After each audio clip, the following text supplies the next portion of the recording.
Kita ketemu lagi dalam channel YouTube saya, Filateli untuk mencerdaskan kehidupan bangsa. Ya, sebagai sumber wawasan informasi. Dalam pertemuan kali ini, saya Teguh sebagai juri filateli tematik yang sudah akreditasi dari Federasi Filateli Dunia atau FID. Kita akan melanjutkan pembicaraan mengenai pilar keempat MPR RI adalah Bhinneka Tunggal Ika. Setelah kemarin kita singgung mengenai pilar ketiga MPR RI adalah Negara Kesatuan Republik Indonesia. Nah, kita bicara mengenai Bhinneka Tunggal Ika.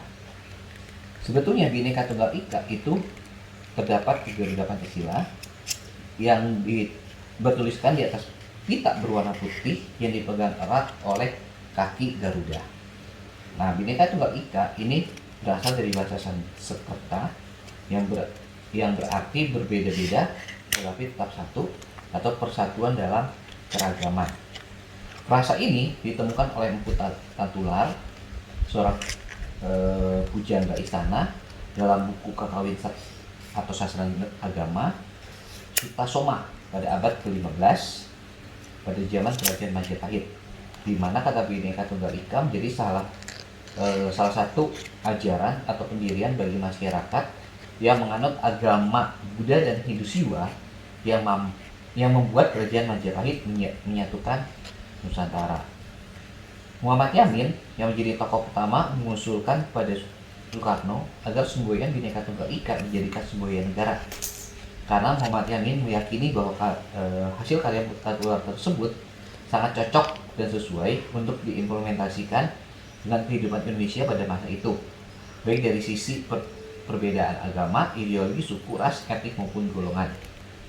Kemudian Muhammad Yamin menyebutkan kata Bhinneka Tunggal Ika beberapa kali dalam sidang PKRI kedua yang berlangsung pada tanggal 29 Mei sampai 1 Juni 45 dan disambut baik oleh I Gusti Bagus Sugriwa dari Buleleng dan juga Soekarno.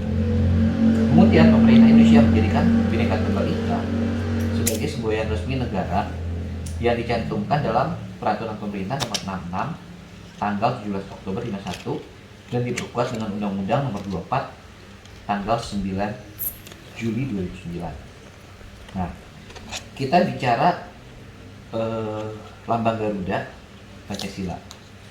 Ya, di dalam buku ini saya belum menjelaskan secara rinci tentang lambang Garuda karena saya sampai sekarang masih mencari literatur mengenai proses penyusunan lambang Garuda Pancasila.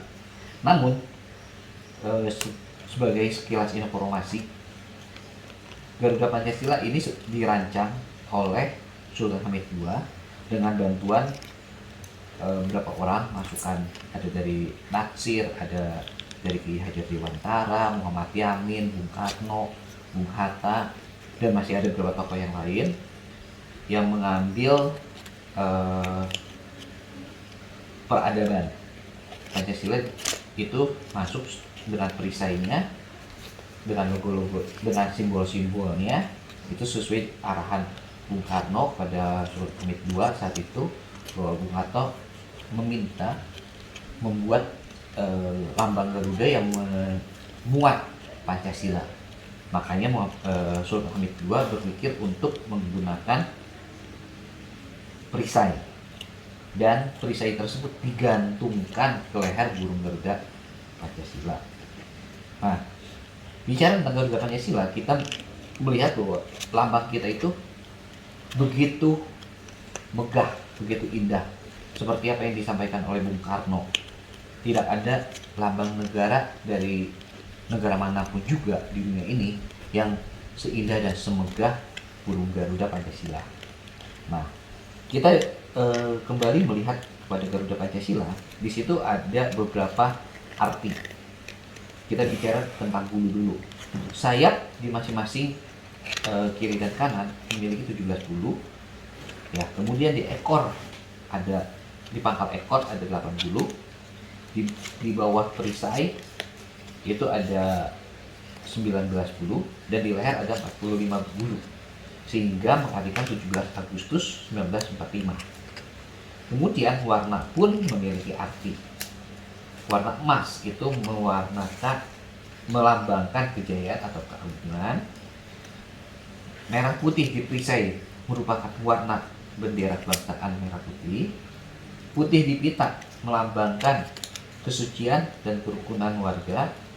Nah, lalu bicara mengenai gambarnya sendiri, kita melihat mengapa Garuda itu menghadap ke kanan, karena itu melambangkan etika, kebajikan atau perbuatan terpuji. Ya. Terus ada perisai itu yang melambangkan kekuatan atau pertahanan. Kalau kita melihat ada garis tebal secara horizontal di tengah-tengah perisai, itu melambangkan garis khatulistiwa, ya kan? Lalu kemudian gambar di dalam perisai itu adalah simbol dari Pancasila. Lalu paruh atau cakar itu melambangkan kekuatan bangsa, dan ada tulisan Bhinneka Tunggal Ika di dalamnya. Oke, untuk video hari ini mengenai Bhinneka Tunggal Ika sebagai pilar keempat atau pilar terakhir sudah saya sampaikan. Ya, nanti besok kita akan ketemu membicarakan tentang agama-agama yang diakui di Indonesia.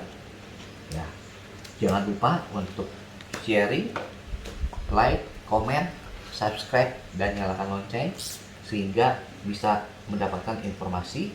Karena tiap hari saya akan mengupload video-video yang dari buku saya. Ya, bisa dilihat ya buku saya seperti ini. Ya, seperti ini. Ya, tebal, hampir 488 halaman. Oke, kita akan singgung sedikit demi sedikit ya, supaya